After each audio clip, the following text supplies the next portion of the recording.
అన్న నమస్తే అన్న. నమస్తేనే. సంవత్సరం కాంగ్రెస్ పరిపాలన చూసావు కదా అన్న, ఎలా అనిపిస్తుంది అన్న? ఏ పరిపాలన, అది పరిపాలన లెక్క లేదు, అది దొంగల రాజకీయం లెక్క ఉంది. ఎందుకంటే ఎక్కడైతే రేవంత్ రెడ్డి చిట్టీల ముఖ్యమంత్రి, అంటే చిట్టీలు వేసుకొని ముఖ్యమంత్రి అయిన మనిషి. ఉమ్, ప్రజల మనిషి ఎవరంటే కేసీఆర్ అని తెలంగాణ రాష్ట్రం మొత్తానికి తెలిసిన మనిషి ఎవరంటే కేసీఆర్. ఉమ్. చిట్టీలు వేసుకొని ముఖ్యమంత్రి మేము కాలే.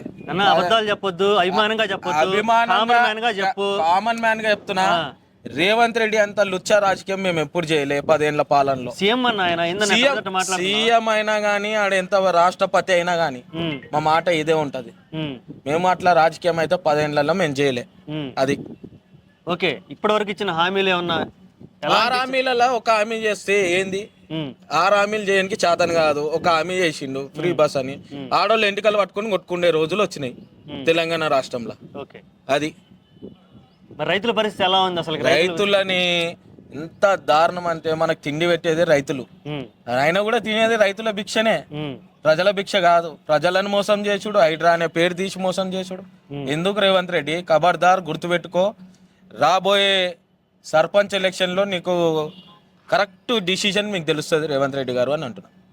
మరి చాలా చెప్పాడు హామీలు. చూసుకుంటే దాదాపు 420 హామీల వరకు ఇచ్చారు. అందులో 6 ముఖ్యమైన అంశాలు ఉన్నాయి. అందులో కూడా గ్యాసు, కరెంటు, ఇటువంటి వాటన్నిటి చెప్పాడు. అసలు ఏమన్నా వస్తున్నాయా? గ్యాస్, కరెంట్ ఏమన్నా? గ్యాస్ సిలిండర్ 500 రూపాయలు అన్నాడు. ఏది 500 రూపాయలు? నేను నిన్ననే అయిపోయింది మా ఇంట్లో గ్యాస్. 2000 రూపాయలు గ్యాస్ సిలిండర్. ఏది 500 రూపాయలు సిలిండర్? ఏది?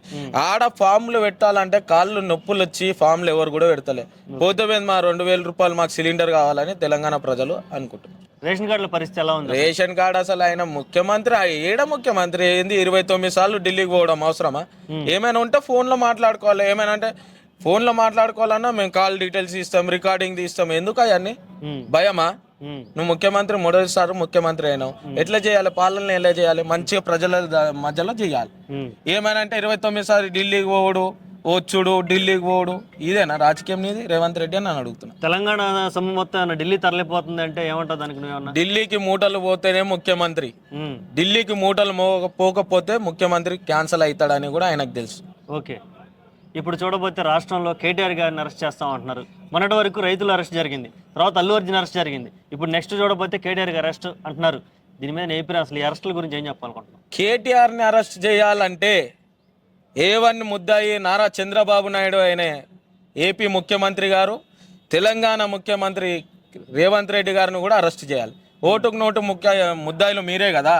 ఓటుకు నోటులో బ్యాగును మీ శిష్యుడు బ్యాగు ఇచ్చిండు కదా మా ఎమ్మెల్సీని కొనడానికి. అప్పుడు నువ్వు రెడ్ హ్యాండెడ్ గా దొరికినాడు, అప్పుడు మాట్లాడడానికి రాలేంది. ఇప్పుడు కేటీఆర్ని అరెస్ట్ చేస్తాం. మా అరెస్టులు కొత్త కాదు, జైళ్ళు కొత్త కాదు. మేము పోతాం. మేము ఉద్యమం చేసుకున్న వాళ్ళం, 14 ఏళ్ళ ఉద్యమం చేసుకొని మేము వచ్చిన వాళ్ళం. మేము వాళ్ళ లేక చిట్టీలు వేసుకొని ముఖ్యమంత్రులు కాలే. అది ఓకే. మరి చూడబోతే ఇంకా 3 ఏళ్ళు ఉంది పరిపాలన, ఎలా ఎలా ఉండబోతుంది? 3 ఏళ్ళు ఎన్నిసార్లు ఢిల్లీకి పోతాడు ఆయనకే తెలియదు.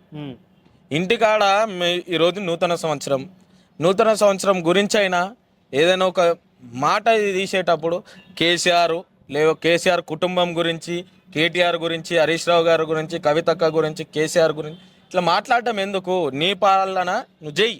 ఈ 5 ఏళ్ళలో ముఖ్యమంత్రి కదా, మంచి చెయ్యి, తెలంగాణ ప్రజలకు మంచి చెయ్యి.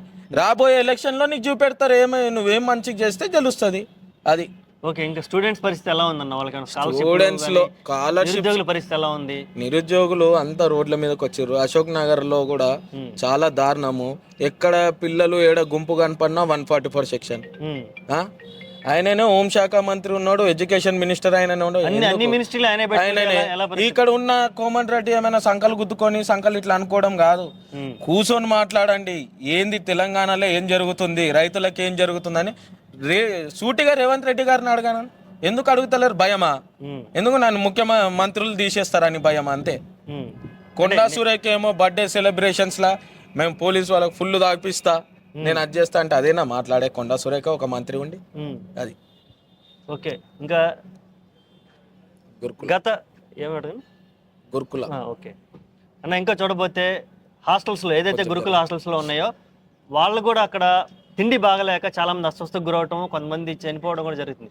వాటి మీద ఎటువంటి యాక్షన్ కూడా కనపడతలేదు. ఇప్పుడు తెలంగాణ రాష్ట్రంలో ముఖ్యమంత్రి కరెక్ట్ ఉంటే రాష్ట్రం మొత్తం కరెక్ట్ ఉంటుంది. విద్యార్థులకి ఫుడ్ పాయిజన్ అయ్యి 59 మంది చనిపోతే ఏం లేదు, కానీ అల్లు అర్జున్ ఒక సినిమా థియేటర్కి వెళ్ళినందుకు దాన్ని అంత హైలైట్ చేసి అల్లు అర్జున్ అరెస్ట్ చేయడము తప్పు. అసలు అల్లు అర్జున్ వచ్చింది ఈమె 9:16కి చనిపోతే 9:45కి అల్లు అర్జున్ థియేటర్లో జాయిన్ అయింది. 9:16 నుండి బయట ఉన్న వాళ్ళని లోపల తీసుకొని వచ్చి పెట్టడం కరెక్టేనా? రేవంత్ రెడ్డి, నేను సూటిగా అడుగుతున్నా, ఎందుకు అట్లా చేయడం? నీకు డబ్బులు కావాలంటే అడుక్కో, భిక్ష నీ బతుకే భిక్ష బతుకు అని నేను సూటిగా చెప్తున్నా.